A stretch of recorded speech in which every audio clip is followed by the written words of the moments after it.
I'm going to start the meeting. We have a quorum now. Yep. So I'll open the meeting and at 407. 4:07.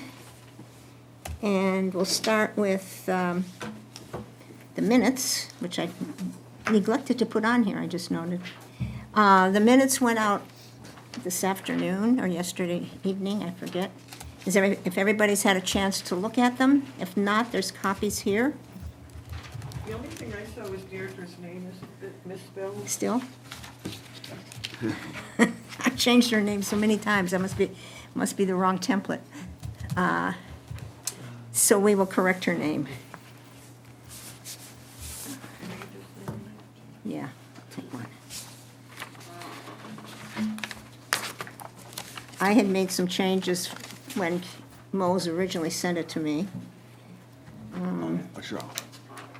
Yeah, and those were just accept the changes, so that's what we're working with, right? Yeah. Okay.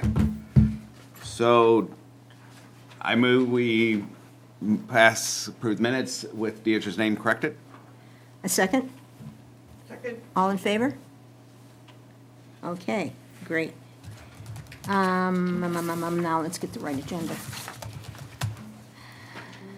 So just a quick review, well, as announcements, as you know, Maine Won't Wake came out with its new updated climate action plan, and it's not, I'm trying to fit what they're calling it now, but anyhow, they're updating the original, here's Deirdre. Have a seat. Got This your is usual yours. spot down there. Yeah. So they've come up with the new plan, which is quite lengthy, and the link will take you to the online version of it. There is a focus this year of really looking at the working waterfront and damage from the last storm. There is additional focus being put on that, which I think a couple of us have gone to some webinars recently by the state, in fact, that this has become the focus of it. Jay and I went to one, was it 2 weeks ago, Jane and Jay? And then today, you might mention, you heard something on Yeah, Maine Maine calling. call-in. Yeah, today at NPR at Maine calling, it'll be archived, you can see it. Yeah, and I think it'll And be it was- repeated tonight. Shelley and Island Institute, and they were talking about the storm damage. And that more storms, more need for response, that there's not enough money to do it quickly, let alone ever, was my thought. But preparedness and what to do. The thing that really struck me was like, I was saying to Ken and Mary Ann, was like a no-brainer, but they're talking about, people talk about the storm of 78 and how bad that was, and it was, they said on this program that was worse in intensity than what we had this winter, but because sea level's higher, the impact was much worse now. It's like, oh, that makes sense. So it's good. That's a pretty notable example to be able to use if you're explaining to people the impact of rising sea level. Yeah, yeah. I think that was the great thing that came out of the program that I've heard online during, well, the webinar last week too, is the Island Institute has put a real good slide deck together, which I sent you, and also the program is, they're making the relationships and talking about why it's different, pretty much. So I think it'll be helpful to us as we go forward.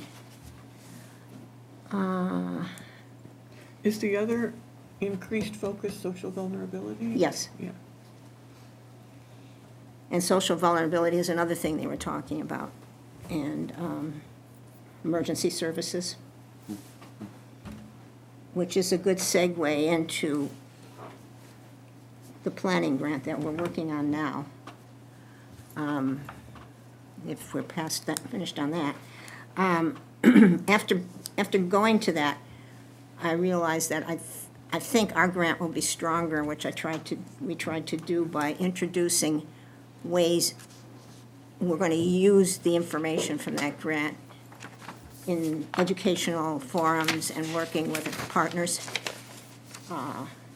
Haas writing a letter of support. Holbrook's Community Foundation wrote a letter of support in where we will take that information, work with our partners to dispense the information to the people, whether it's in the form of a workshop or whatever. I need the address on here as well. So the address of this building, 263? Yes. Okay, it says 268 in two places on Oh, really? it. That's over in Cove across the street.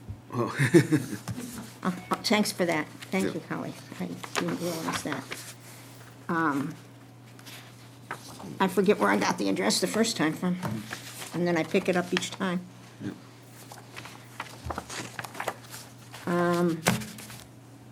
So, I don't know if you've had a chance to look at what was sent this afternoon with the update. We can talk about it a little bit more. I'm trying to remember, I got some changes. Nancy West sent me changes, but I haven't had a chance. Not changes so much, but additions and embellishing the social vulnerability aspect.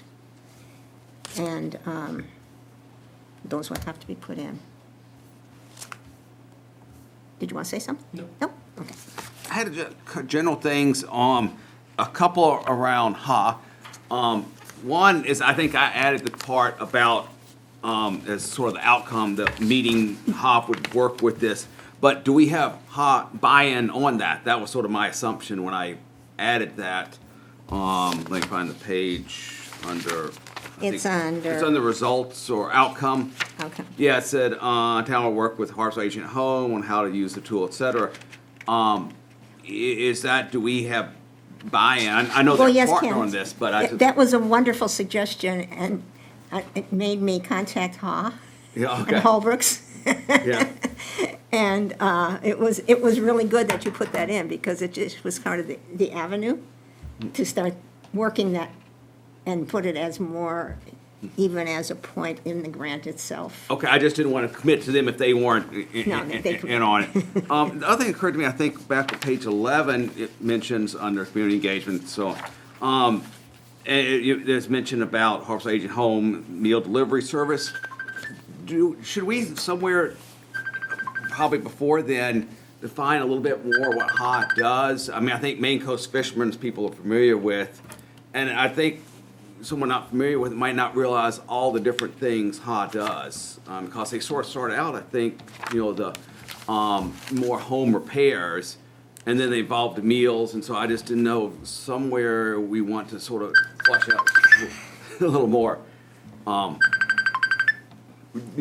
what they do.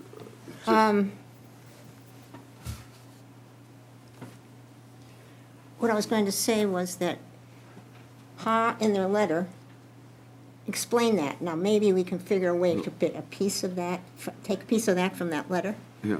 and insert it in the proper place in here. We have really spiffy organizational charts that show all the Really committee good and all organizational the charts. programs, so could that be an Could that be just addendum? an appendix, or, We use it as an appendix, yeah. yeah, I'll that's send good. that to you. Just, That's great. if someone's reviewing it, they just might realize that it gives a little more credibility that they're a part, that having this as a partner. Yeah. And I- in the letter, which we redrafted and hopefully will be fine, it goes into some of it, but could include the website they won't look at that though, No. but we could. No, but, And also Ha is famous. Oh,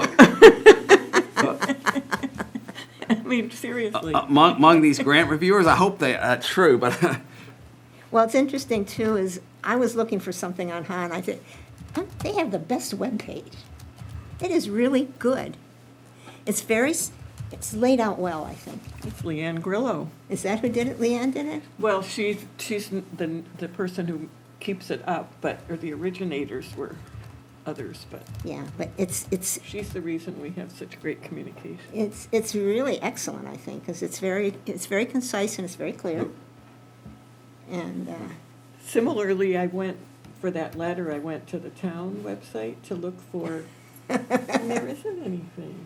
There isn't like a paragraph about Harpswell. I dug around, I got it here I'm and sorry, there. and where? Oh, you mean just On about the town itself? Town website. Shouldn't you open it and it says, Harpswell's amazing? Instead of, instead of having to click on different things, that like you could click on home, which should have a blurb, I think. I think that's a really good suggestion to make to the administration. Okay. Administration? I mean, the website is very pretty and has good information, but just a thumbnail, I think, was what I was looking for. Yeah, no, it's good, it's a good comment, actually. I have got to, Do you think the Yes. charts would accomplish what you're, I think that would totally accomplish it because it shows all the things to do and, how organized it is. I mean, I think indirectly you're saying if you have this, you aren't 3 volunteers meeting out of someone's garage. yeah. right.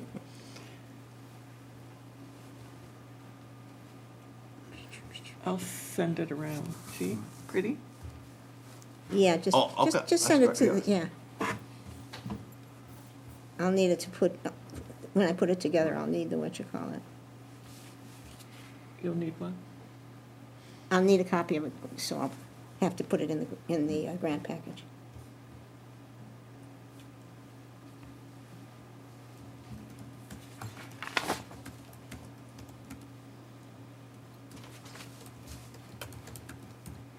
Hmm.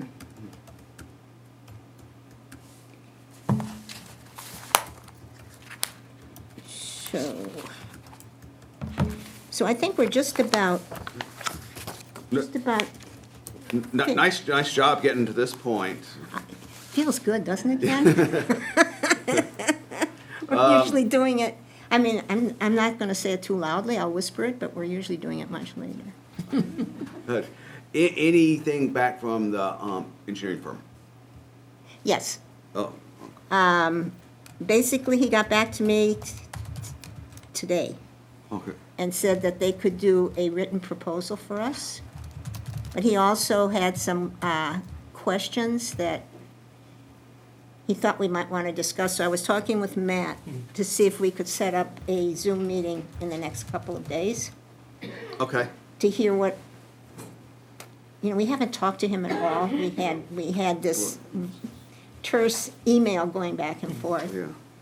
And so I would like to do that, because my sense is we might need something a little bit more than we're asking for. Or, and if you would like to be part of that, let me know. Ken, like I said, I will be out of town Friday through Monday, but. That's right, you told me that But- already, yeah. Whatever. Ideally, I'd like to do it this week. Who is this, who are you talking about? Scott Hayward was the person that worked on the new floodplain maps for Harpswell. And what firm is he with? He's now with Stantec.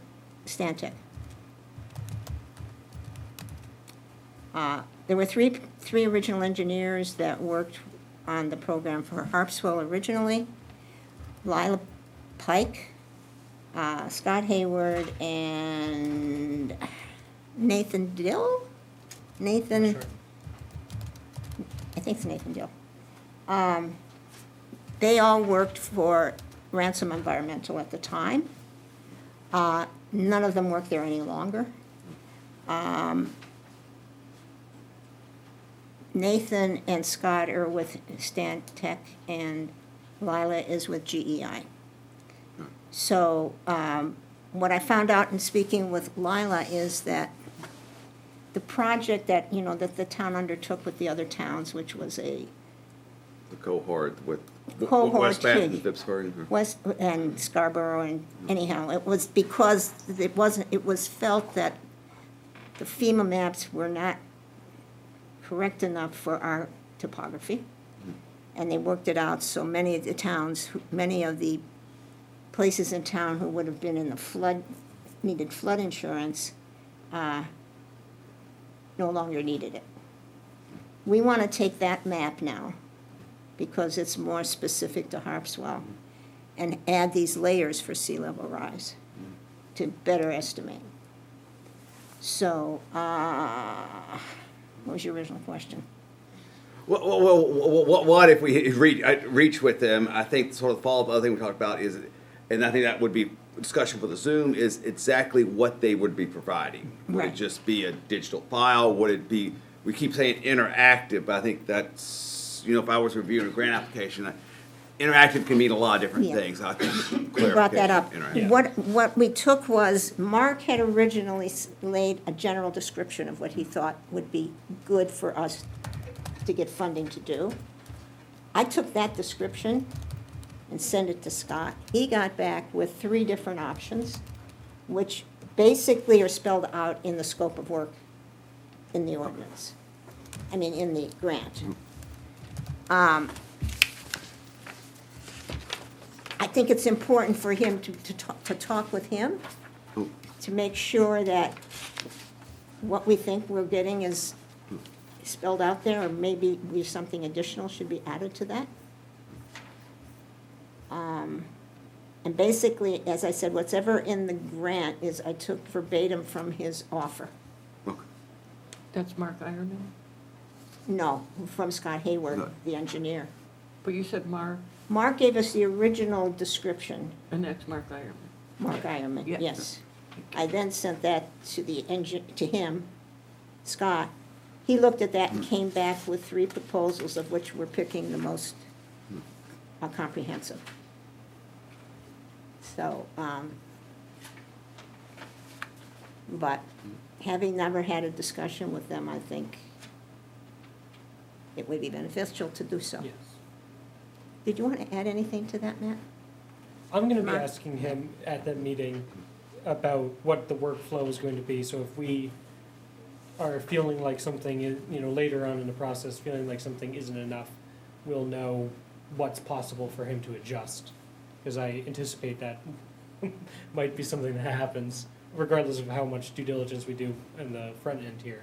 But if we decide later on that we want him to take on more, I think we should know how easy that might be, and if we're gonna have to totally rework everything, or if you can just slip in another data point, or what be it. So I'll be asking about what the workflow for him is going to be, how long it's gonna take to produce it, and I think we wanna really narrow down what we mean by interactive, because our current shoreline zoning map, you can click on it on your property and it will bring up the information for your property, and probably something similar to that will be good enough. And I think, if individuals in the town could click on it and have even more data with this wave run-up study, that'd be great to have. I don't think much more than that is probably gonna be necessary. Right. I think you get diminishing returns in terms of complexity with those kind of things. It's just gonna end up being hard to navigate if the map is too. And I think one of my other questions was, sort of where would this information live? Would it have to be on the engineering firm's site and might have a limited lifespan, or could it live on the Harpswell site where we would have control over it? We don't have to worry about 18 months from now, all of a sudden it's gonna drop off, or if the firm gets sold, or something like that. That was, Yeah, we've talked a little bit about trying to get as few amount of clicks from the town website to the map as possible, or from the homepage of the town website to the map itself, because there's some things on the town website that really are kind of buried and hard for people to find. So hopefully this will be something accessible straight from the town website. So, it's funny, I keep going back to what we have already, that was basically a layer that was done, and then it was put in to be Google activated. We got a KMZ, layer that you can just put on your Google map, that shows you the various levels of sea level rising. I mean, that's kind of what we're going to be looking for here. But here again, I might have something completely wrong in my thinking. The current floodplain maps, where are those? Those are online, right? Yes. Well, there's the floodplain maps, there's the ones that are specific for Harpswell and Right. have all of our Yeah, stuff on those. them. And also the regular FEMA ones, which aren't as accurate because a lot of ours have been kind of reworked. I usually let Margaret gather those up, so I don't know exactly where to find them, to be honest with you. I guess that goes back to your question, Ken. It'd be nice to know where that file lives. Yeah. I just don't want it someday to happen to vanish if, the company Right. spills out of something, Right. so. Yeah. All good thoughts. Howie, you looked like you had a question. Okay. I was gonna ask you about support from fishing community, but you have Maine Coast Fishermen's. Are they gonna submit a letter? And She's, Holbrook already. I contacted Monique. She said she'd have to get back to me this week sometime. And Harbor and Waterfront is. Oh, good. And Billy Saxon's going to do one on his own, as just a community member, fisherman. And Great. and I didn't know if we should be reaching out anywhere else. I was thinking about tourism, but I don't know that that's where we want to go with this focus. Right. Yeah. Okay. I did have one more thought addition, on there again, I think on the outcome, we mentioned the, waterfront community and would we also want to mention possibly a general public forum with emphasis possibly on road associations as another outreach? Do you have a place for me to pop that in? I was thinking it'd be a third bullet under project outcomes. That'd be more what the town would, additional town Okay. follow-up at completion. Page 10. Page 10. Okay. Would you say that again? Basically, have a third mail, we talked about wanting to meet specifically with members of the Working Waterfront Committee. Right. We talked about working with HA on providing expertise on how to interpret it, but I would think my third one would be maybe a general meeting, town would sponsor it, meeting, cover it, but make extra effort to include, road associations. Good idea. We've been talking about this on Conservation Commission as well. So, not for this particularly, but for other water-related issues. Do you want me to draft that? Sure. No pause. You're so eloquent. Okay, is there anything else anybody would like to add to that? Would the Conservation Commission fit in here as well? We could, we talked about it, I sort of, the way we were doing it is the Conservation Commission has really been the spearhead for the roads. However, we're mentioning roads here, but it's not the focus of this. Right. I don't know, what do you think, Deirdre? Not sure. Maybe, can we talk about it? Yeah, and I'm trying to think what the key would be to focus on. Well, I guess what made me think of it was how interactive the various efforts of Harpswell are. At this committee as an example, with so many committees represented.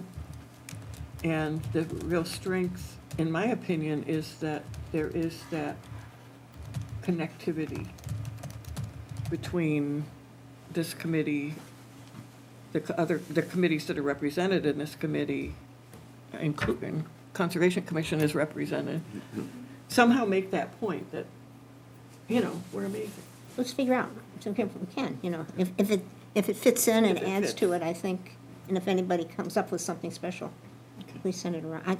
I have to say, I'm not coming up with really ideas quickly. And I have to really struggle for a while, so Okay. in some cases I am. Okay. Anything else? Just to add to that, I guess my point too is the information won't be stuck on a shelf somewhere. It'll be interactive in the sense that it'll be used. Well, I think, yes, that's a good point. We can bring that out more as we talk about our Yeah, partners. yeah, Sort of said it subtly, maybe we should not be quite so subtle. yeah, maybe. Yeah. So, Looks great. all right. One more question. The other grant option that was talked about, the carrying capacity, Yeah, are they gonna submit a grant as well? not, put it this way, they're looking for a different grant. The one we talked about, like the river with. The one with the NPOS? rivers, they're looking at the Maine outdoor heritage. Yeah, That's the one they're looking at. okay. Okay. All right. Well, we have some visitors tonight.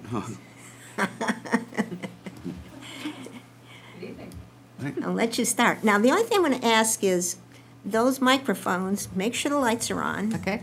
And kind of make sure you're talking into them when you're talking, because I am recording. I neglected to say it too loudly. So. Well, I can kick started because I have a bit of a different focus than Gail and Martha do on this project. Many of you might not know me. My name is Abby Westbury. I've never attended these meetings before, regardless. So I'm working with Maine Coast Fishermen's Association. I totally blanked on my organization's name there, embarrassingly. But we're doing a grant in Harpswell and several other towns that's administered by FEMA and Mid-Coast to look at storm resilience, storm preparedness, and particularly the mental health impacts after the January storms last year. So all of us have been pretty active in talking to members of this community around their experiences with the January storms, the effect afterwards that they kind of had to continue living with, and what things could better support them as we face more storms in the future. I have a different focus with Maine Coast Fishermen's Association. My focus has been looking at our working waterfront community members and how they've been dealing with the impacts and kind of legacy of the January storms hanging over their heads for almost a year now. And I know Gail and Martha have some questions they wanted to guide their presentation with. I just wanted to have a few takeaways of things that I've heard talking to Harpswell's fishing communities that might be relevant to your work on this committee. So I had 4 quick takeaways I wanted to go over. The first one is that Harpswell's working waterfront communities are resilient. This town received some of the most aid coming from the state and other organizations after the January storms, but Harpswell's infrastructure is not resilient. Not very much at all. Despite a lot of that aid being received, many people who rebuilt after the January storms last year didn't rebuild with resilience in mind. They rebuilt with practicality in mind, needing to build their own docks, repair their own infrastructure or materials before the fishing season, was too badly impacted by the storms. So what you see in a lot of instances throughout Harpswell is people have rebuilt, but they've rebuilt the same as it was before, not any more, any less resilient. Secondly, in Harpswell's fisheries, you really need to keep in mind that fishermen are dealing with a lot of compounding challenges right now because of climate change and because of other issues. Fishermen and our working waterfront communities are really on the front line of climate change and are experiencing those effects a lot more rapidly and devastatingly than many other communities are.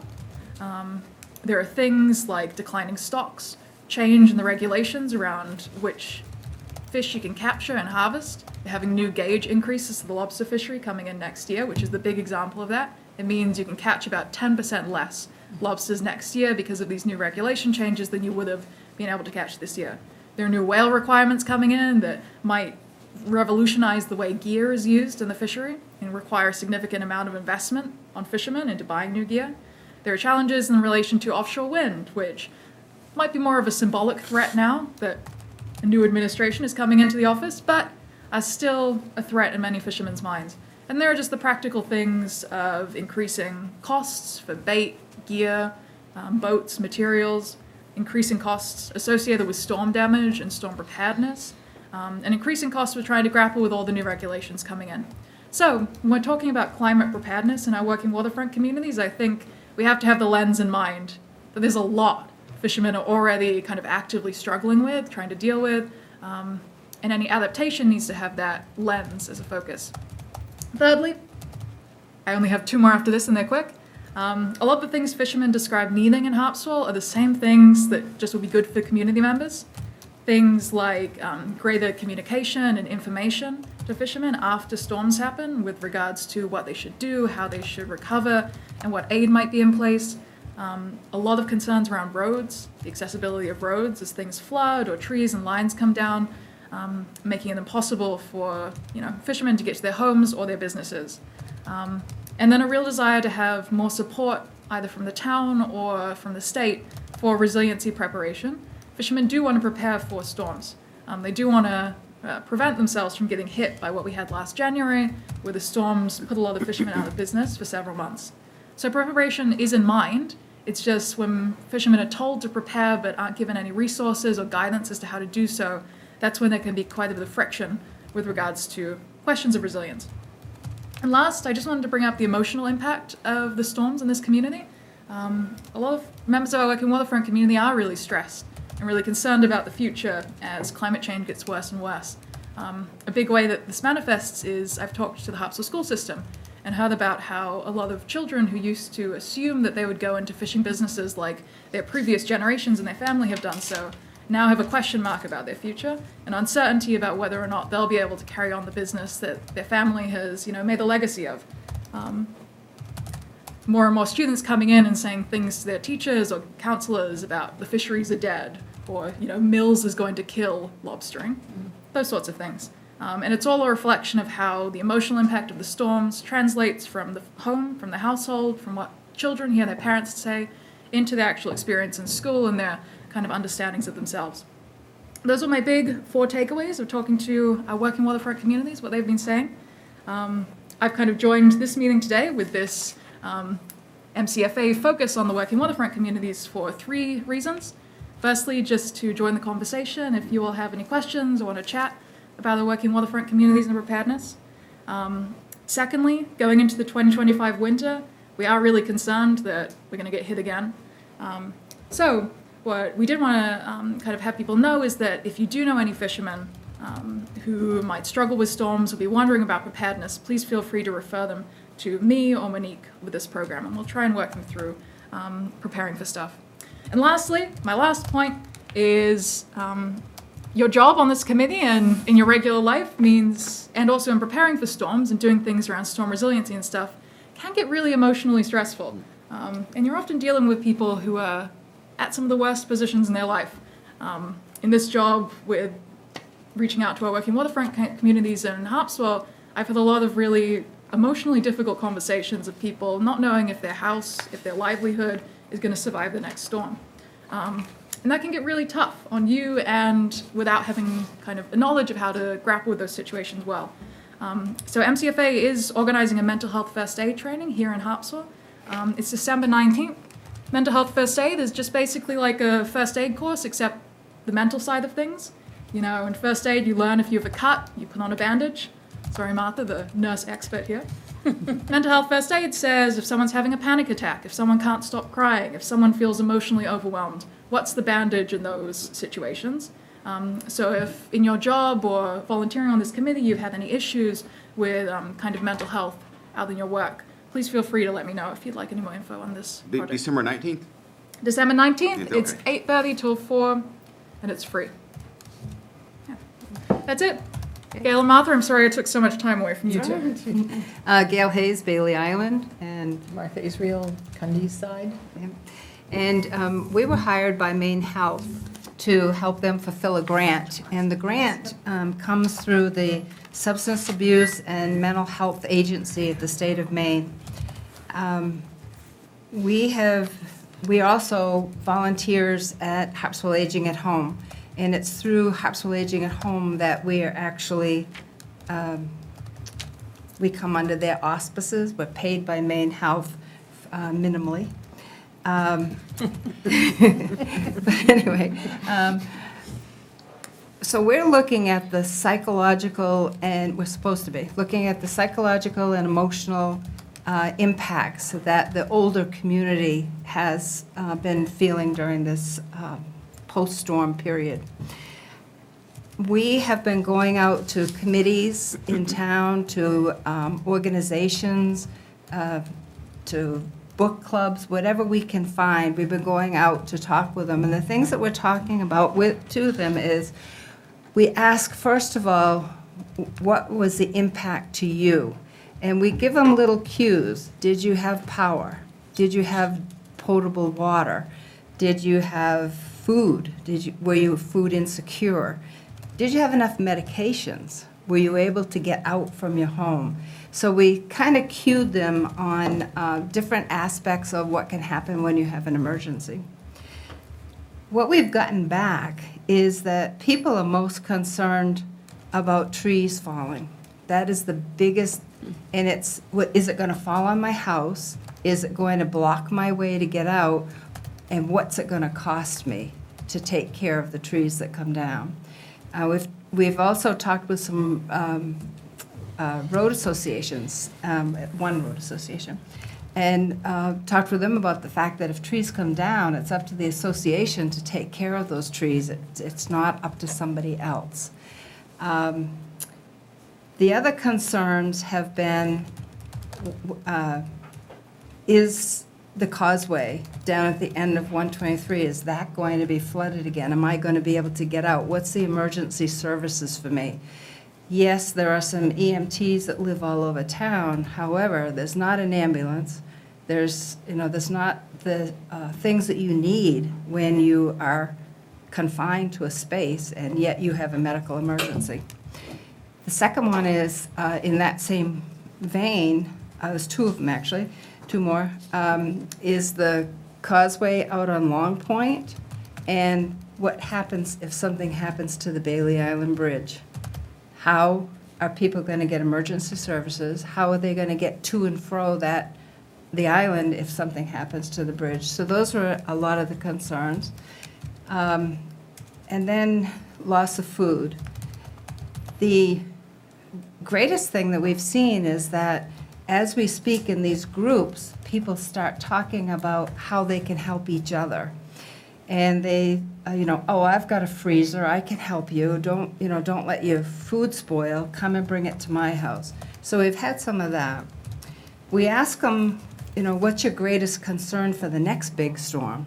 What is it that you're thinking about? And it's always those things that I mentioned that they bring up. And then we ask them, the third question is, what is your personal emergency preparedness plan? And what's your neighborhood emergency preparedness plan?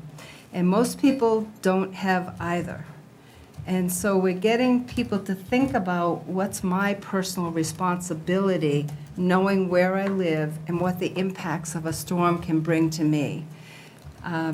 So the reason that we're here tonight is that we're trying to talk with as many people as we can in Harpswell. And we were actually told that this is probably a pretty good committee for us to come to, because we are looking at sustainability and resilience of the people. What is their resilience? And we're finding that Harpswell people are pretty hardy, as we all know. One in Cundy's Harbor, we were talking about this topic, and one woman said, well, in Cundy's Harbor, we all know where the chainsaws are, and we know who has what size chainsaw. So, so we're seeing the resiliency of the people. And anyway, we just wanted to let you know what we're doing and how that dovetails with some of the work that you might be doing, and how we might be able to be a help to you and you to us.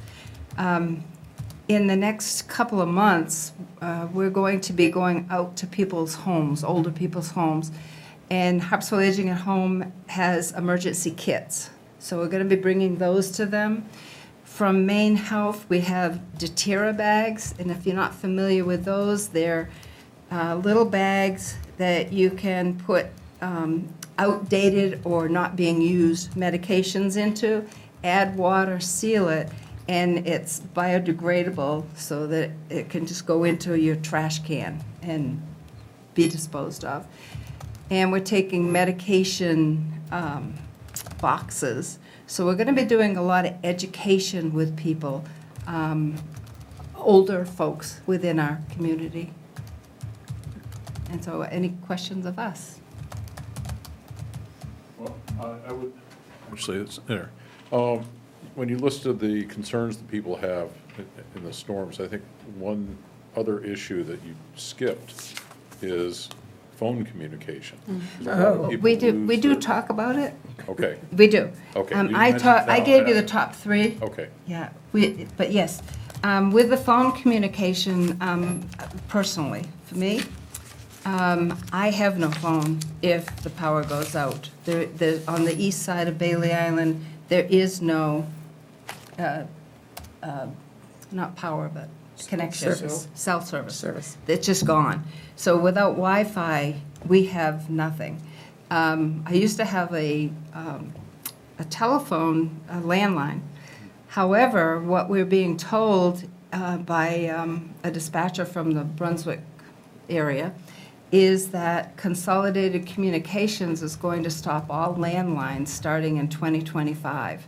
So there won't be that ability to connect. And there are a couple of places, the library and Bailey Island Church both have an elevator, and they have to have a landline in order for that to communicate back to the company with the, so that's a concern for them.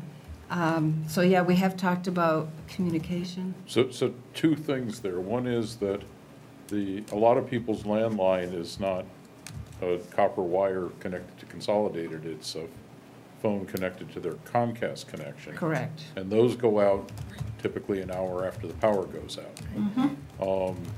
Consolidated is replacing what they've had in town with their fiber offering, which has the advantage that it doesn't go down when the power goes down, although a tree branch will take it out just as easily as everything else. But the power going out won't necessarily take out the fiber connection. The fiber connection, yeah. It's only if a tree takes it down. Right. I mean, the problem now is that Comcast has amplifiers, and the Consolidated thing does not need them.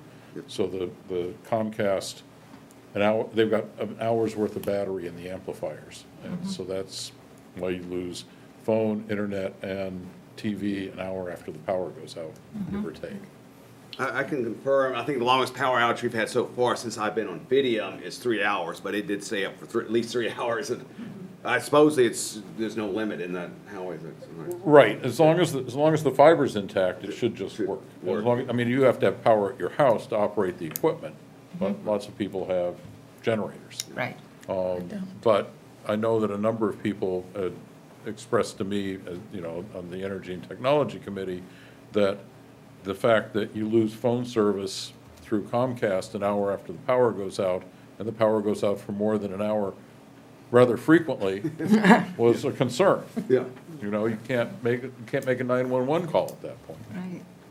I think, And the other piece was the generators. Who's got a generator, who doesn't? And it's, if you talk to one group of people, it's like, well, we don't have any problems. And then you talk to another group of people and they have no generators. And so, yeah, it's a have and have not. And what kind of generators? Because people couldn't get more fuel last time. People couldn't get more fuel if they're not propane and they need to get gas. They didn't have access for more than a day's worth or a day and a half's worth of generators. And some of the generators, the little roll out of your garage generators won't run like your pump. your Right, that's well what I'm, pump. right. Yeah. And because there was no electricity in Brunswick, therefore, everybody was. There were no gas. So I wanted to go back to something you said about the preparation plans, whether they're personal or community. We've been talking about that a little bit, especially in the communication subgroup. and noted that in the Western North Carolina thing, there was no government, there was no outside help for 24 to 36 hours. And the people that were more likely to survive, literally survive, were those that had a community where they could reach out to someone and get help. And those who were isolated were much more likely to not survive the event. And we have so many older people in our community who are isolated. We did hear of an idea which we think would be fabulous, and it's the red, yellow, green. And they have that film paper that will stick on a window, and if you're fine, you put a green, Oh, I like green in the window. If you need help but it's not an emergency, you put yellow. And if it's, I need immediate help, you put red. So if the people can't communicate out a different way, at least they would have a color-coded, and that's something which we will be presenting when we're finally done with our project to the select board, that some of the ideas that we've come up with in working with this. So that's a great point. One of the things that we're really promoting is that sense of neighborhood, because that's a resiliency piece. So we've been going to ping pong clubs and book clubs and anything that we can do to get people to look at that issue. One of the things we would love to be able to do is to approach all the road associations, because that's where I think the grassroots starts.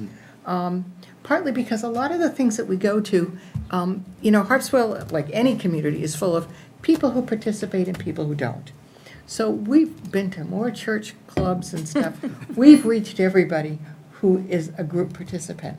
But a lot of the more vulnerable people don't go anywhere. And that's who we'd like to sort of reach.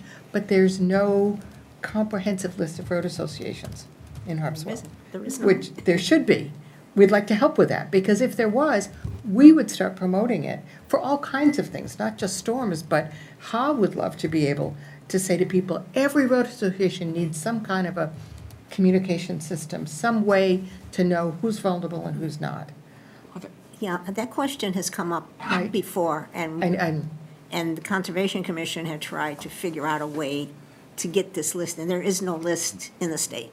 right, I know. We've sort of, with the WaterWise program, if you're familiar with it, we've started to start reaching out on our presentations where people are signing in to have something about road associations, and if they have one, to leave a name and number. We're hoping that we then can direct people that way. idea. We'd love to have you be part of that. Yeah, Yes, that's a we great would. idea, and it would be so good for HA. Yeah. When we're talking about trees, it's a deeper level, because in a lot of the road associations, they'll take care of it if it's on their roads, but if it's on your land, they won't. So if you're a homeowner and your tree falls on a road association, they're not going to be responsible for it because the tree's on your land. So there are lots of different levels. We heard this a lot, people saying, I know I have trees that are going to fall down in a storm. I can tell you right now, but I don't have the $1,000 that somebody's going to charge me to take it down. It is going to fall, but particularly, we're only working with the older population. We have a lot of people who say, we can't take it down. The big ones, the little ones, everybody has a neighbor. So it isn't even just road associations, and they need to look at their plans for trees that are going to be safe. And that's, we have a sort of a list when Howie asked, what do we ask? We sort of have a bullet sheet that we go through for people, other things are things like the fuel, because people who don't have propane ran out of fuel. Live wires that came down. We had a big issue with somebody who had pet food that they, went bad. And all you need is to know is who in your neighborhood has a generator. That's a lot of it. We did talk to the to emergency services, and About the fire and rescue committee. yeah, Yeah. that's a big one that people talk about. Is for example, if you are on oxygen and you run out, or there are certain meds that you can't get ahead. They're controlled meds, and you only get 5 days worth. What do you do if you're on day 3? Or insulin. And you're out, insulin. So the only answer in a place like Harpswell, which will never have complete access to everybody's house in a storm, you just can't do it, is to develop that neighborhood resiliency. And that's where I think the answer is. One of the things that came up at the Resource Coalition that you told me about was in emergencies, people can't get out. They were talking about shelters in particular, but it could be other things. Warming centers? Yeah, they've enlisted the fire trucks, well, if you have an ambulance. But it's, I hadn't thought of it that way, that you have vehicles that can get through when others can't, and they've used it. The other thing that's come up here, Nancy has brought this up, about because we're Harpswell, water access might be the way to get to people versus roads. They talked about that. Post-storm, that works, but it doesn't work in a storm. And they also told us it can't be a high tide, the fire and rescue group. Yeah. You know, they're not going out in a high tide Right, in a storm, right, so, yeah. But if you're on day 5, right. Right. Yeah, I think it's a great yeah. opportunity to think about. Bodenham's doing. The other thing we're doing is that we have a list of resources, so we're talking to people about, when we hear gaps, we talk to people about resources. Whether it be, I had someone today who needs firewood, or, you know, where the warming centers are. So we're also just giving general resources, but we're finding that people say, well, come to my house, I have this, or I've got a phone that works, or whatever. I think in a town that's built like Harpswell, that's the answer. We'll never be able to give services to everybody all the It's time. got to be the neighborhood stuff. Right, Yeah. right. So anyway, that's what we're doing. We also wondered if anybody here has any feedback that they want to give us, any story they have Yes. about something that happened that was stressful for them during the storm. Because you're Harpswell residents, so we want to grab you while we can. Did anybody have, roofs, shingle roofs? Everybody lost shingle roofs. We heard a lot about that.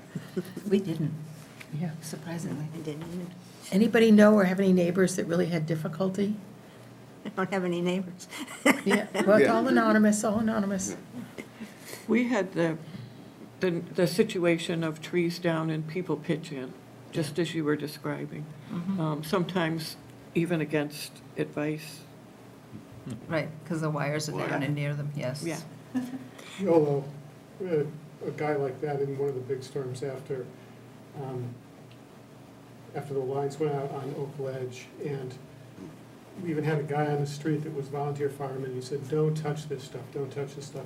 As soon as he left, some young guy came up, the heck with this, and just moved away. Well, and I know after the October storm that was so bad, you know, it used to be the bad storm before this. Right. Yeah. People, the emergency wouldn't come out,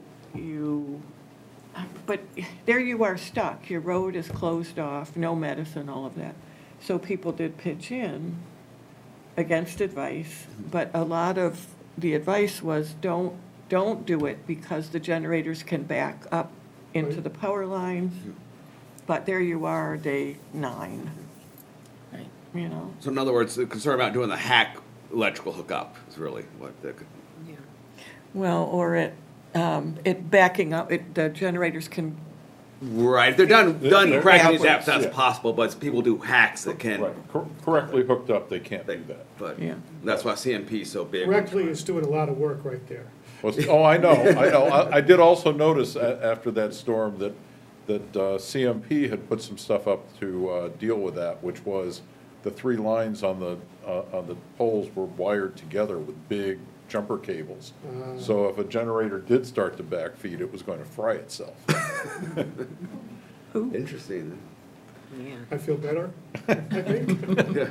so on my road, Gunpoint is a peninsula like every place else. And people on, I don't know directions, but people on this side, I'm on this side. East. I'm not People on the east. ocean, but people on this side on the ocean, you know, $50,000 damage, all this stuff.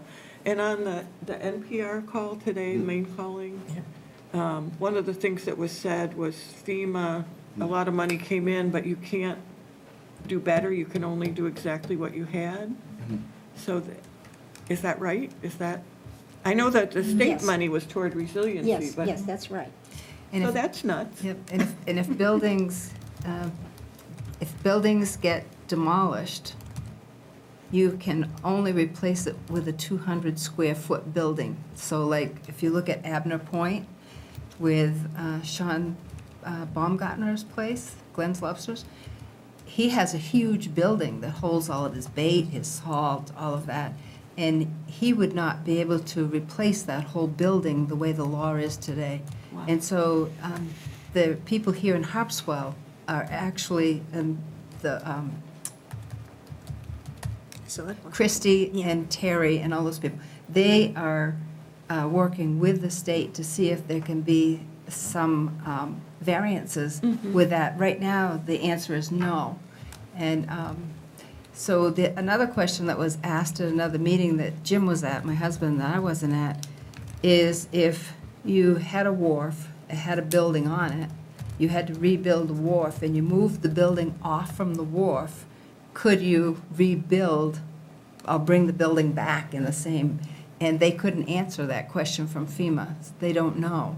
So there's a lot that, I mean, this is fisherman stuff, but Yeah, I do think on your question, Jay, though, if FEMA gives you the money to rebuild with resilience in mind, FEMA gives you what you were insured for, right. or what they're willing to kind of pay you to compensate for the loss you suffered, which is never going to be as much as what you'll need to recover from the loss and rebuild in a way that's better than it was previously. And I think that's the issue that is the town dock is kind of experiencing right now down at Potts Point, where the insurance payout from FEMA wasn't as much as it costs to rebuild. And it But wasn't as that's- much as it costs to rebuild with Resilient, resilience. which is hopefully going to happen, I know that. Yeah, which isn't going to get knocked out the next time we get a big storm. And But another, that's different than not allowed to. That's, you don't have the funds. I don't know if it's not allowed to or not, but what I'm just saying is it doesn't happen. Well, it's insurance rare. is like, you never get Yeah. back what Right. you. but the other thing too is, in fact, is that's what $10,000 out of Spira went for. Christie was told by FEMA that if they were to build back better and higher, that FEMA would pay part of that. Oh, really? So that is what they're going to scope out in their engineering for it. And our Spira fund last week took $10,000 out of that. What's going to happen is, as Christie says, they're supposed to get reimbursed, but it's going to take years. Probably by that time that would happen.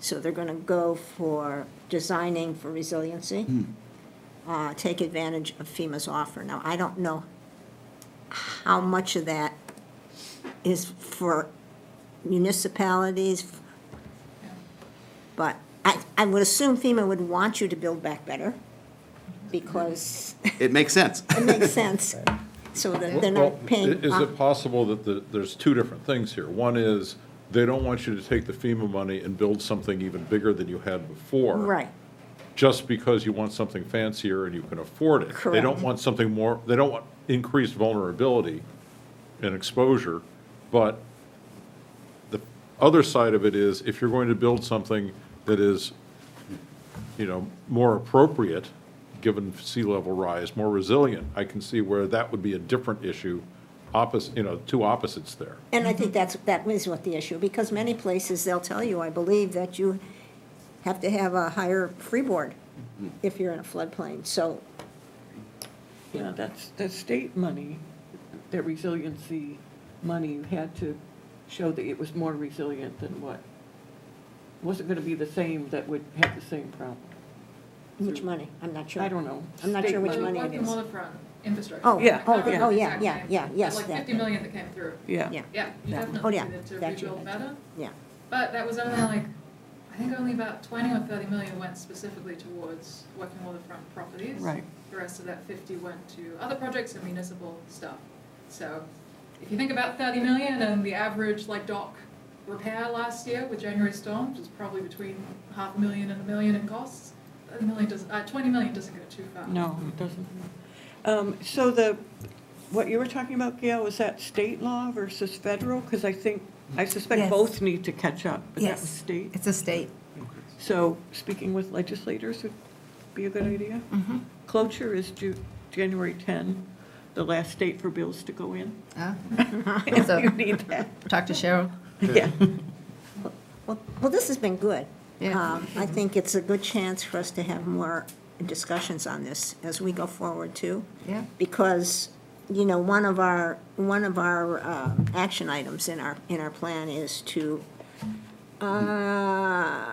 basically engage Maine people and create climate change education and outreach. So I think this is something that we're sort of working into with the grant, the way we're writing the grant. And I look forward to maybe, as things move forward, doing more things together like this. Anything we can do to support the committee, and if there's anything you want us to take back to the people that we'll be talking to, we're going to be talking to 42 older people. So if there's anything that you want us to take back to them, we can add it to our little repertoire. Sounds good. And Okay. in fact is, I think you have a letter of support that says something like that. coming in. And I think, Peter, because we're going to do a subgroup in this committee having to do with outreach to the community more. I think this will be a good opportunity It's a to, good way, it's a good thing to connect with, for Yeah. sure. The work they're doing is great. right. Yeah, and I It would, does, does raise the question for me, off and on for, ever since I've been on this committee, we've talked about generating a list to the extent that we can of road associations. what And I I'm think it's interested been in the Conservation Commission's ballpark, like, what can we do to move that forward more tangibly? Is there anything getting in the way? Is it just? No, I think it's just us reaching out in some way and figuring out the best way to reach out. My guess is there's no best way, there's gonna have to be 20 ways. Exactly. Has anyone actually looked at your road association should, I'm sure don't file as a certain kind of nonprofit with the state. I know ours does, it's a 35-year fee. I don't know if you get a list of nonprofits. There's no Well, list. I did talk to them. There's no nonprofit list? There is a nonprofit list, but it doesn't separate out road associations. So it's, You'd have to go down and guess, basically. but- It's- And a lot you of know, road be hundreds. associations are not don't statutory do that. road associations, No. so it's, the problem Ours is is they're not, just yeah. so diverse. Especially the really casual, informal ones that have been just a verbal agreement for decades. But I think, to Peter's point, we have to start various ways. I think I can give you one. I think there's a need for the road associations themselves to want to be tied into something. And as we talk more about more storms and more resiliency, and if the state starts to think about funding some private roads in some way, we need some database to work from, to let them know. we So- do have the start, I mean, we know some of them. We do. So we should we should write them down. We have them written down, they're just written down. Yeah. I will say there was an infrastructure grant last spring that we applied for on Garrison Cove and Lookout Point Road. We did not get it. That was open to, basically, it would have been a grant that somebody with a road association, if they were prepared, could have applied for. I forget how it was worded. I don't know, I talked to my road association, and there was some, there was some resistance. You know, when the minute you say town, like, all people think about is, I don't want to be a part of it, it's more regulations, it's more hassles. Exactly. And there is that independence piece, because I really sort of talked to them about that idea. So I think that's a tough hurdle. People is, and, see you know, regulations and restrictions when they think of organizing with the town. It's true, and I guess if I were to be having a conversation, I mean, it's their choice, but if it means at some point you need a certain amount of funding to take care of a project, you might become more, Right, there has to be a hook. I mean, I know There has to my be a- association has to do a big assessment to pay for, you know, for shoreline damage. There's no money. So I think there is now some kind of an incentive that what there might not have been 2 years ago. right, yeah. Because there is no funding for local private. So I think that's the hook, maybe. Yeah. But Yeah, I'd you'll like be- to work on that if you You'll do. be, what do they call it? shovel-ready. Yeah, If right. you're, if money does become available, Exactly. you can be. If first you're in known and line. organized, I'm sure probably the key thing is at least you have the nonprofit status. Yeah. I talked to the guy that really runs, Jim is the president, my husband, of the road association that we have. But I talked to the guy who really runs it. And, and I said, we're responsible for any trees that come down our road, so, what's our plan? And he goes, oh, gee, we don't have one. Well, we can talk about that next year. So, next year's a little late, Right, because we're heading into another winter. So. yeah. Well, one other point, I think, I'm curious about your talking to the 42 people you're going to talk to. I'd love to hear, similar to what you did today, do you get the same information? Is it different? For me, I think about how all of this is cumulative. The first storm, not so bad.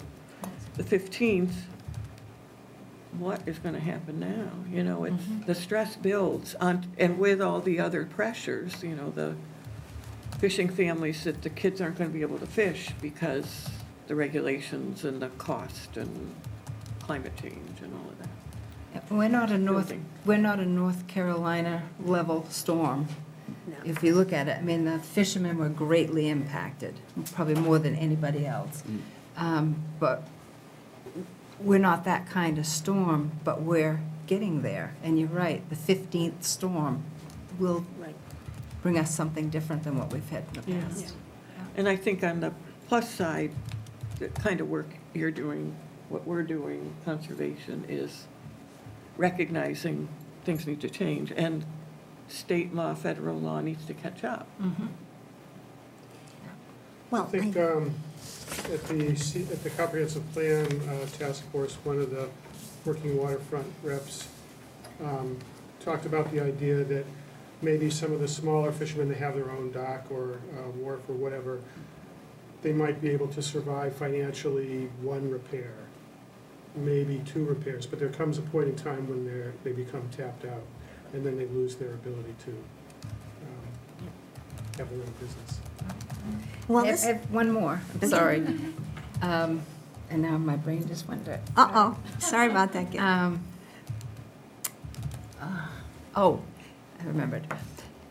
When someone approached us and said that we should come to this committee meeting, they said, there's a lot of committee meetings at town that you should go to. Do you feel that that is an important thing to have happen? Do you think that we should be presenting to other committees in town? And if so, what committees do you feel that we should? Have you gone to Harbor and Waterfront? Harbor and Water, well, certainly Abby, yeah. Do you think that for the older population as well? Well, Okay, so Yeah, Harbor, yeah. Harbor and Waterfront. Well, marine resources, you're broadening, they are front lines of using the resources, so I think Yeah, you I mean- could help. And slightly different, because that shellfish focus it's shellfish focus, Yeah. and Versus versus, now, are Lobster. they, lobster they're not aquaculture. all older, They don't have to be. I but mean, they we don't can have to talk- be. I We don't can talk think to if you're doing anybody. this I as a think you're group, really right? trying to reach as many We are, people yeah. and We are. communities, right? And we go as a group at times. That's what I thought. Yeah, yeah. There's also a group with Maine Health that's working with schools, because Yes. we don't represent the whole population of Harpswell. But they're not as active because they weren't as impacted quite as much. These are sort of the 2 big target organizations. But there are other people that are trying to reach out. So if there are other committees that you think of, just let us know, and we'd be happy to lands, go to any, not so much. Probably less than some, I think, yeah. yeah. This is Good. great, thank This you. is Okay. All right. Well, thank you for We will having be in us. touch. Yeah, we appreciate it. And you do this through March, right? It Yeah, ends our in grants March? through March, but but as we said, we're minimally compensated. A lot of this is ending up being just sort of volunteer through HOP. Yeah. So we're not just going to stop just because the grants are over. And the information you're getting is going to benefit HA, which is going to benefit the community. Right. And we're going to talk to the town too and come Yeah, up with. yeah. But people are resilient. They've got plans. Everybody's got a plan, but they're not really ready for what's coming. Yeah. That's true. I'm not. And I have a list that's from Emergency Preparedness Group. The guy who developed it came from the south, where they did have tornadoes and hurricanes. And I have a list of all the things that you should have in your household. So I'd be happy to share that as Yeah. well. Very good. And the content of the emergency kit. Oh, yeah. Yeah. We can do that. Okay. Yeah. Okay. Okay. All right, thanks. Well, thank you. Thank you. Thank you. Well, we have a couple more things to go over. The Spirit budget, which is listed here. I went to the, well, before that, well, yeah, here's the budget, made up of basically all the projects that we have committed. None have been Tapped yet. tapped yet. The $10,000 should go out at the end of the year because we're finishing the first project. Went to the Budget Advisory Committee yesterday. They were very receptive to what we were doing in general. And I'll bring up Howie was there as well for energy and technology, but I'll just finish here. And one of the questions was, do we think we have enough? Are we going to want more? And I did sort of answer that by saying that the conversation has come up from other committees, and it's something that will probably need more in-depth conversation before we make a decision. So basically, that would sort of segue right into energy technology and your request yesterday. Right.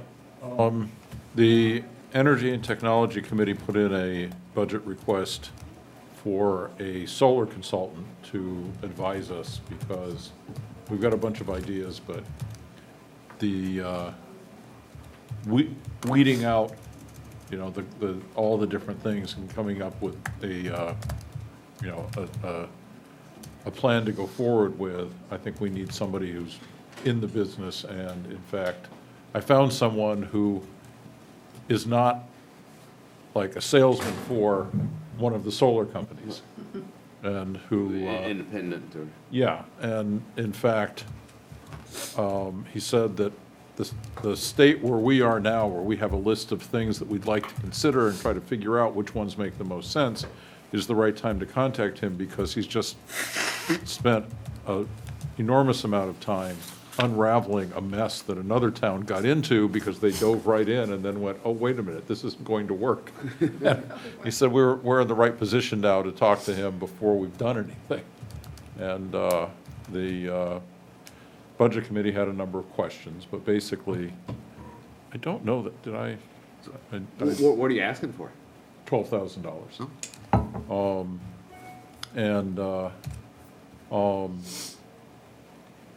You know, there's just a list of possibilities, and the question is, which of them make sense, which of them are appropriate for Harpswell?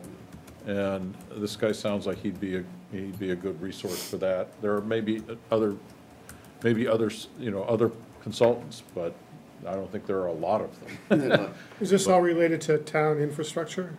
Yeah. Well, not all of it.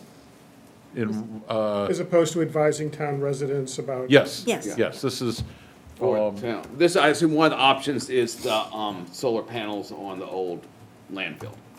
that doesn't seem to be an option. Oh, okay. We've looked at that, and it's just, so this is the sort of thing that having a consultant who's done this before can answer these questions. Don't But bother, this basically. This one, I can tell you that building on a landfill has some real advantages. They tend to be flat, they tend not to have shadows, they're just a big open space. Nobody complains you're gonna ruin their view, but it's more expensive to build on, because you have to respect the You can't landfill. go down. Right, you can't It's, drive piling, so you have to end up, basically what they do is they pour big concrete platforms, and the thing is just essentially floating on top. And it's more expensive to build that. But, you know, like I think South Portland, I went on a tour of theirs, but it's many acres. And, Is that out Highland Ave? I'm sorry? Is that out Highland Ave? I The- don't know where. By their dump? or- I don't know, but but this isn't big enough to make it worth the trouble. And it's not positioned quite right, and it's just, you know, it's not an ideal situation for a number of reasons. And one of them, like I say, is just the size. It's an acre or so. And so it's not worth going to all the trouble without the economy of scale of many acres with a, you know, a large facility. But there are other possibilities that, you know, the recycling center being renovated, part of that was to include a strong enough roof that you could cover it with solar panels, that it could support the weight. Whether it's gonna happen or not, but it was easy to do it when they were, you know, when they were doing that. You know, right now, the town is getting its electricity from a solar farm, but that's, you know, and that had the advantage that we could get green electricity, save a little money, but it turned out to be, for reasons that no one can explain, too inflexible.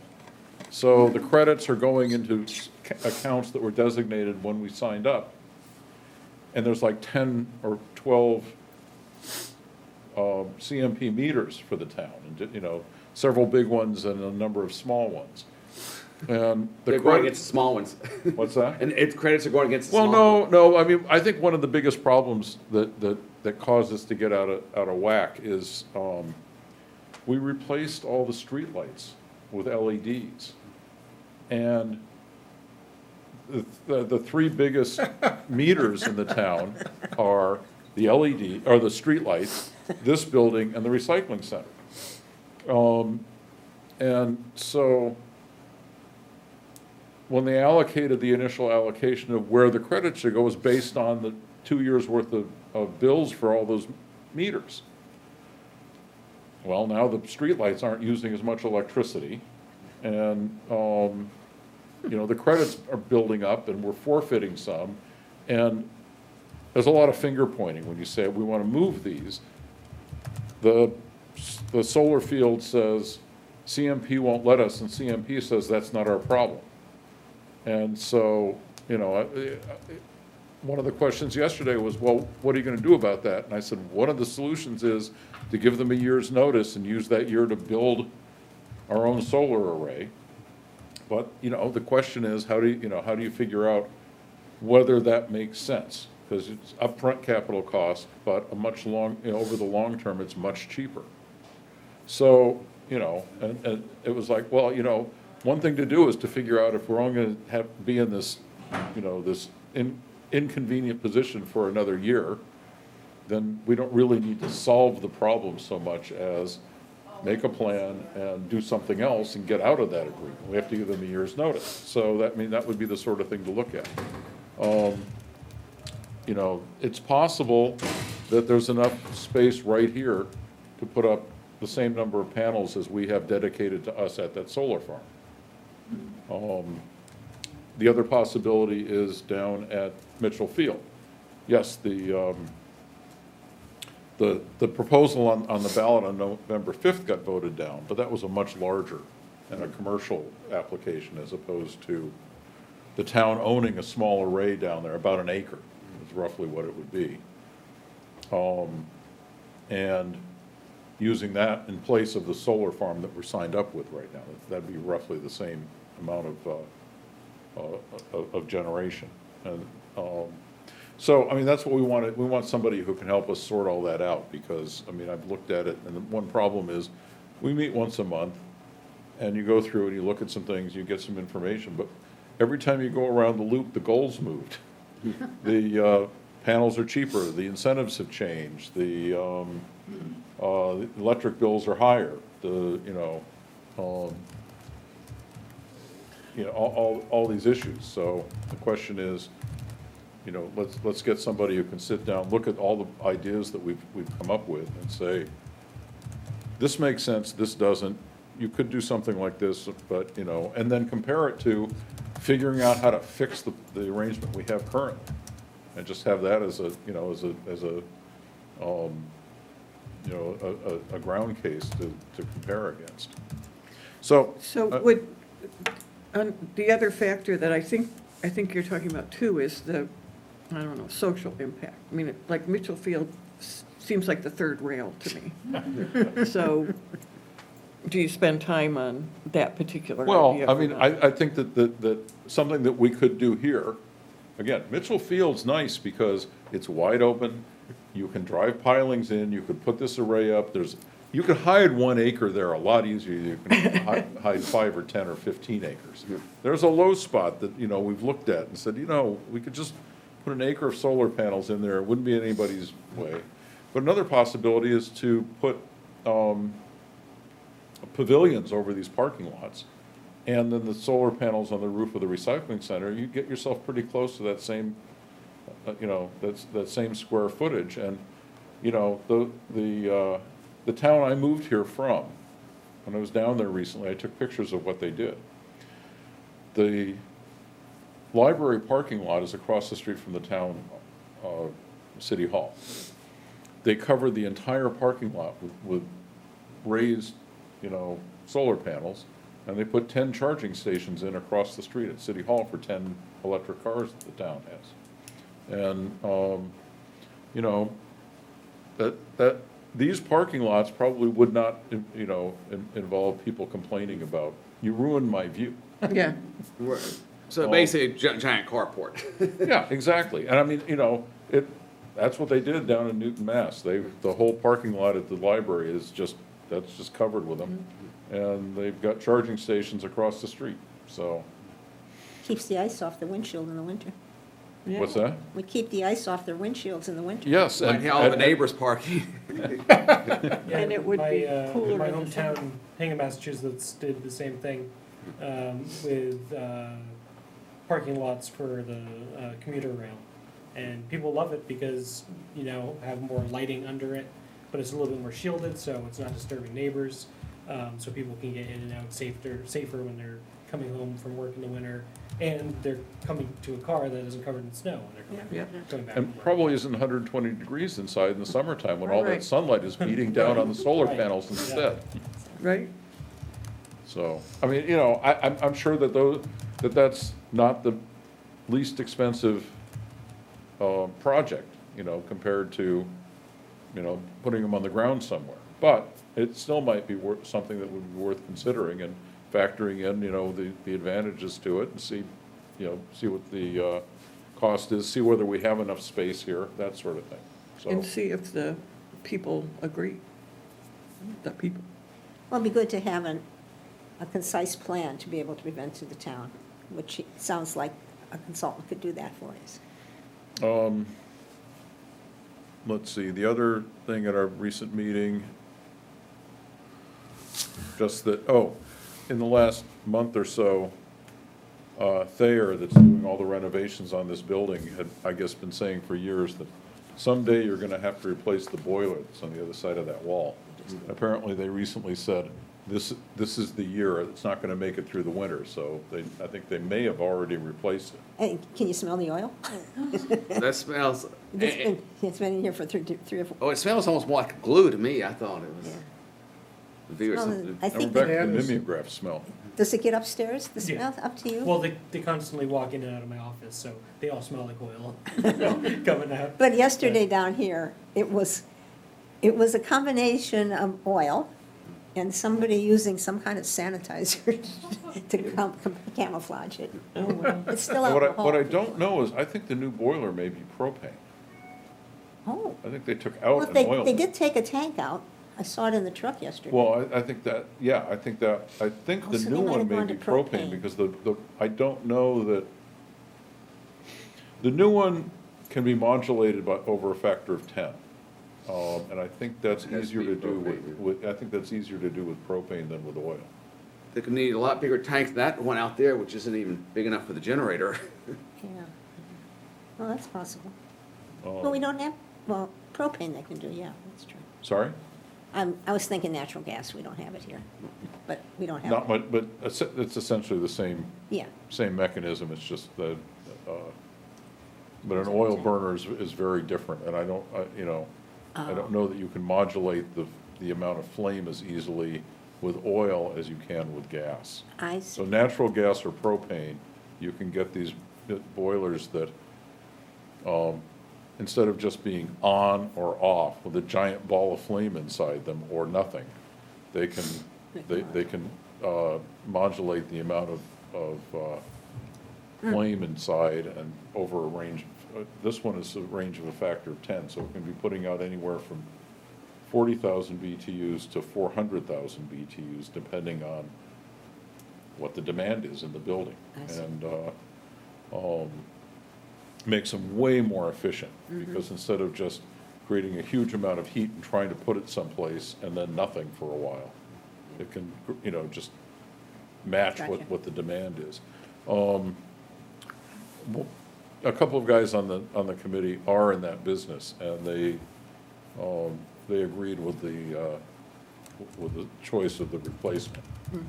That They thought it was properly chosen, so. Well, good. So is the funding for the consultant is the ask for that to be part of from the SPIRA account? Or no?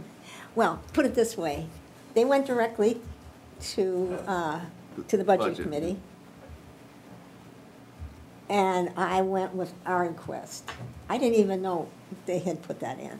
And I didn't know that our request said something about planning for solar. Well, basically, just as part of what I give them, I tell them how we might use the money, and the first thing on the bullet point was solar.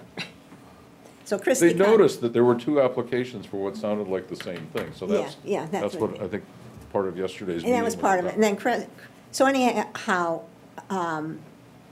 Christie called me and said, you know, she brought this up to my attention, so, she says, I think they're leaning from the administration to use SPIRA funds, which they certainly can do, so.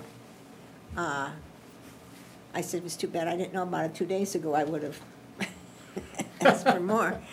But we talked about it, we says, we really shouldn't run out of money next year because we still haven't expended the 27. Some of the things allocated never happened, really. They're still in Or process. They're process. committed, though, they're allocated. So anyhow, the Budget Committee, they're gonna discuss how they're gonna handle that next week. I mean, I thought that SPIRA being a contingency reserve account was not quite the right place for it. I mean, we want to hire someone to do this. Right. If they want to say, okay, we'll give you half of that, and if you need more, go to the select board to pull money out of SPIRA, that's fine with me. I just figure we would like to hire someone to do this, and therefore I thought it should be a budget item that the town says you can have this money. It's pre-planned, so to speak, so that, Right. since you have that advantage. And it's a good argument for it, you know. Right. I mean, you know, our most recent thing in this regard turned out rather well. We hired a consultant for roughly that same amount of money to guide us on a similar thing, or in a similar way on the broadband question. And, you know, we hired someone who's in the business of helping towns in Maine get their broadband service upgraded. Again, not as somebody who is a representative of one of the companies, but someone who comes in as an independent consultant. And, you know, we paid something, you know, between $10,000 and $15,000, because there were some add-ons after they did their report. They said, if you want us to, we can do the following. And I think we added, you know, we took some of the add-ons. And the result of that was that they had this detailed report on the existing communications in the town. And I think one of the add-ons was to go and shop that around to other possible suppliers. And then Fidium came in and said, we're gonna do the north part of Harpswell. And we said, well, what about the rest of the town? And they said, if the town gives us $1.3 million, we'll wire the rest of the town. And we said no. And they did it anyway. And I think that happened because they had this report that this consultant provided them that showed what, you know, what their potential customer base was. And I think that was money well spent, because, I mean, the reason they were looking for money was, in a lot of places around Maine, they go in a smaller town, they say, $500,000, we'll do this, but we'll get you $400,000 in grants out of the programs to provide broadband. Rural and broadband, yeah. Yes, we don't qualify for those. So when they that number, we said, well, we don't, they said, we'll get grants. We said, no, we've already looked, we don't qualify for those grants. That was part of this report also, was that here are the rules for the grants, you don't qualify, right? So we were aware of that, and so we said, no, you know, we're not gonna do that, and they went ahead and did it anyway. So I think that was money very well spent, because, you know, they pretty much wired the whole town with their fiber system, so. Have you heard how that penetration is? It's gotta be, I mean, the performance is better, and most important to me, reliability has so far been better. I don't know, but I you know, I think They're that there's. pushing hard. Right, and as a matter of fact, one of the things that I suggested was that we might want to get the rep from Fidium and maybe with HA and maybe the Energy Committee to put together some sort of either how-to video or website or, you know, something. So how you can go, the problem is that you don't get television with Fidium. No, you don't. But you get a Roku TV or a Fire Stick or whatever, and, you know, you can use that instead. But And a lot cheaper. by the time you get a lot of stuff, it's Well, getting up there. Well, it depends what you already have, I Right, guess, but. right. One thing, because I did this, but I think for somebody like myself and maybe who aren't really, really up to date on all the equipment and everything, I think a nice program for HA would be this is what you have to do to replace. In other words, you have to shop around for what streaming services you want. How easy is it to get local broadcast? I'm still figuring this all out, but I Right. think that could be a really interesting something for HA to present. That does seem like a perfect project for, Yeah. Right. Or And not with a only lot of HA, patience. just for a lot of people. If you want to make the change and you're used to using cable, how do you replicate that? Because you got to pull something together. You mentioned the Roku, which you can do. There's a lot of options. And, you know, and I think that Fidium has agreements that will get you a discount from a lot of the streaming services. Yeah, I have You- to check that one first. Right, but, you know, when I first had contact with him several years ago, you know, when he told me, well, we don't do TV, we just get you internet. And I said, that's gonna be a little bit of a problem in this town, because there's gonna be a lot of people who are not gonna want to wait for their grandchild to come over and change the channel for them. So, I think that it might be worth their effort, you know, at Fidium to put something together that, you know, work with us to provide that information. That's a really great idea. You know, I think that HA might be the better vehicle for it. for the because- training at least. Well, just because I think that I don't want Comcast going, hey, why are you telling people how to go to our competitor? The other thing would be to put something together in a program and give it to the TV station to. Yeah. Yeah, I was gonna say, HA does TV programs. I know that. Right. Regularly, so that. Right, And also, they have volunteers who do tech support, so Right. house calls. right. Because I've it's done a going to few. take a few hours for me to figure out. I mean, I've started it, but Right, but, you know, it might be nice if there was just, you know, a couple of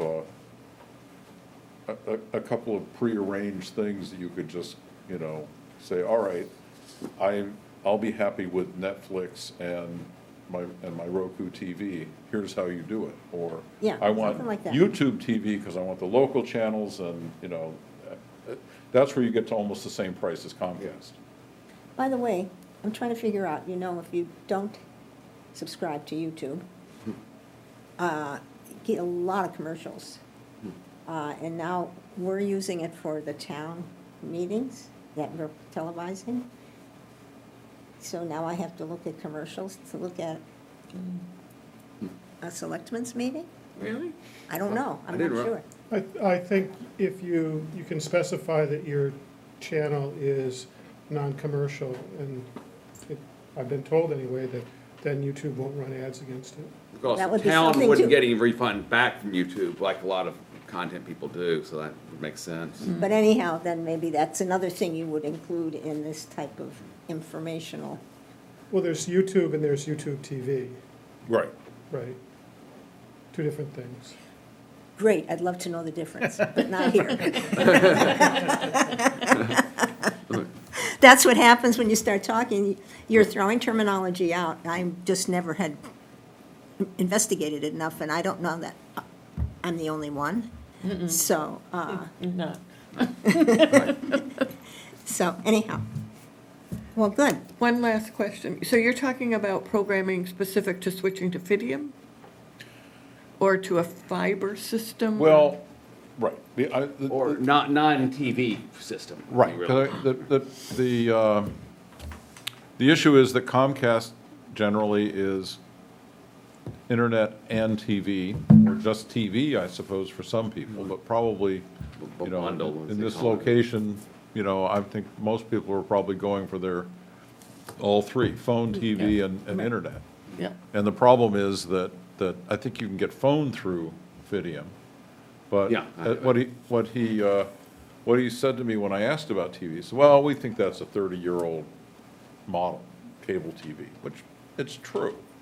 But, you know, I think that they should probably put some effort into helping people, you know, switch, you know, as seamlessly as possible. And I don't know that they've given that a lot of thought. But I actually need to get in touch with them anyway, so I will ask them about that. The other thing to keep in mind if Hoff does something is the other, you can get, which I have, like, it's a DirecTV satellite, which is more or less a direct emulation, but that's a separate product. Yeah, that- yeah. that I They're all got. separate products. And it's And not cheap. Comcast is changing their TV. Oh. I think we're gonna, yeah, because. Well, I think one of the things that's happening with Comcast is we have competition now, and I think that they're in the process of upgrading their equipment so they can offer us more. So that's another advantage to having done this. Yeah, Yeah. but anyhow. Okay, So should we schedule a special meeting for this group to consult on broadband and TV? and how to I get. want to be able to watch this show, how do I do it? I'd prefer if you would just come and fix it. Just make it happen. Well, good. It's getting kind of late, and I didn't know if the Communication and Resource Information Subgroup had anything to report. So there's a couple of things that were takeaways from the most recent meeting on that. One was probably not to do a December article in the Anchor about updating various information, but do one shortly thereafter, especially after meeting with Abner Point and Bethel Point residents on December 9th. And then maybe also talk about a sustainability cafe idea for us, stealing shamelessly from Brunswick. And before we leave, we want to hear the update on it, but, sorry, Peter. No, yep.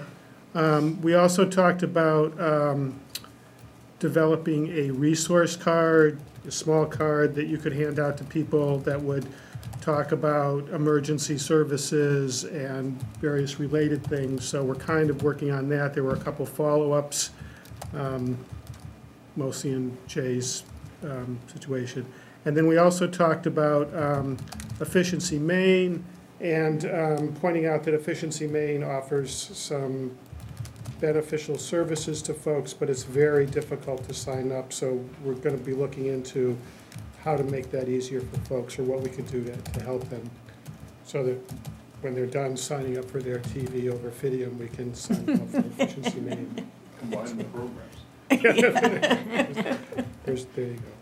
So, and we'll meet again in a few weeks. And I think we were talking about doing things over the website, making this, what we're talking about, and making the information available on our webpage, as well as direct communication with groups. In particular, I think I'd like to make a Spira page under environment or RSC or something. Yeah, that's true. Yeah, Peter had offered, Peter, Peter had offered to kind of focus in on Spira and highlight that and do some work on that so that it becomes more well-known in the community how we're using it. So I like the table that you did for this meeting. I thought that was great. I'd like to add a column that's sort of like funds leveraged, right? That'd be nice. Because Yeah. that, I think, would argue, would make it easier for people to vote for Spira in future Yeah. opportunities. That's where we are. Right. So, All right. how was your Resiliency Cafe? Sustainability. Sustainability Cafe. Sustainability. You almost got it. Half there. Yeah, there's been 2 cafes so far, one in October and one in November.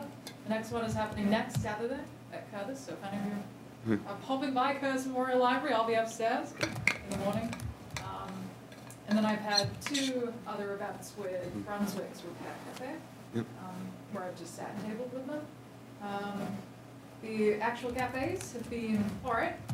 Typically 2 to 3 people come in for each cafe, and each of those people have had really good conversations that I've had with them. But it's been a slow start. I think most of these resources are slow starts, so Yeah.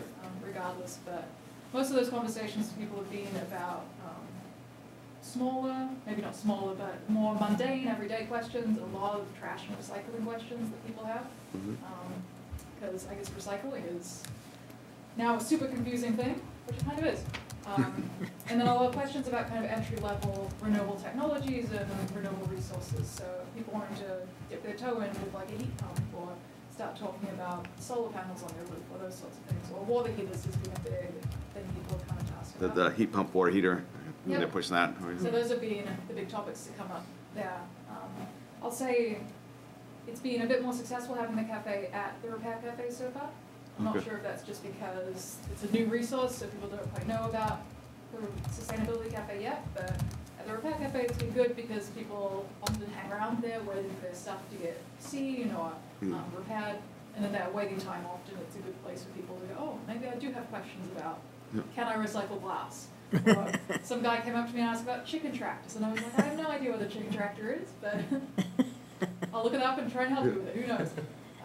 So yeah, that's the update. It's Okay. kind of a mellow start, but it's been really good conversations I've had with people and hopefully been useful. Good. Great. We do want to shamelessly borrow Yeah, from. Yeah, we'll give Yeah, something in maybe, return when we get that going. Yeah.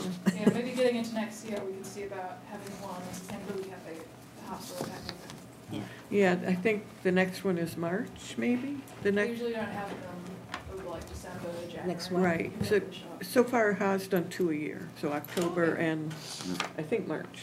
Okay, cool. Sounds good. Yeah, great. You're invited.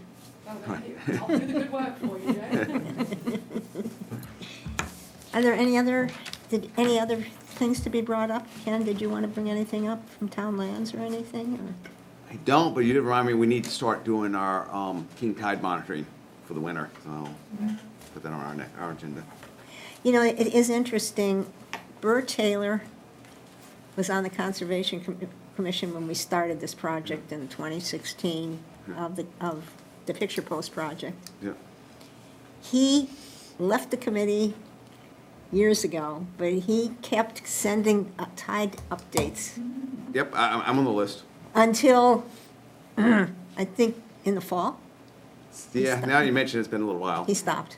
He finally said, I think, it's time for me to drop off of it. And I have to say that the Conservation Commission has been kind of thinking in different directions, and we haven't picked up much on that program.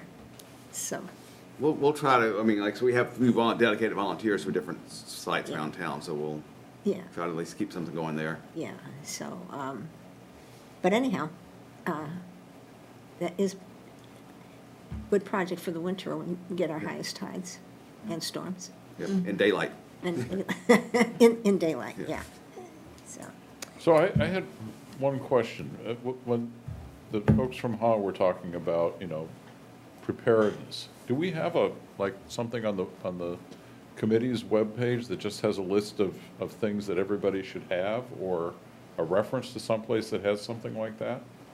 I mean, I think that would be a really handy thing to just have a checklist, like, they ask people, do you have this stuff, and they go, no. And I think that It comes out through Emergency Management Administration.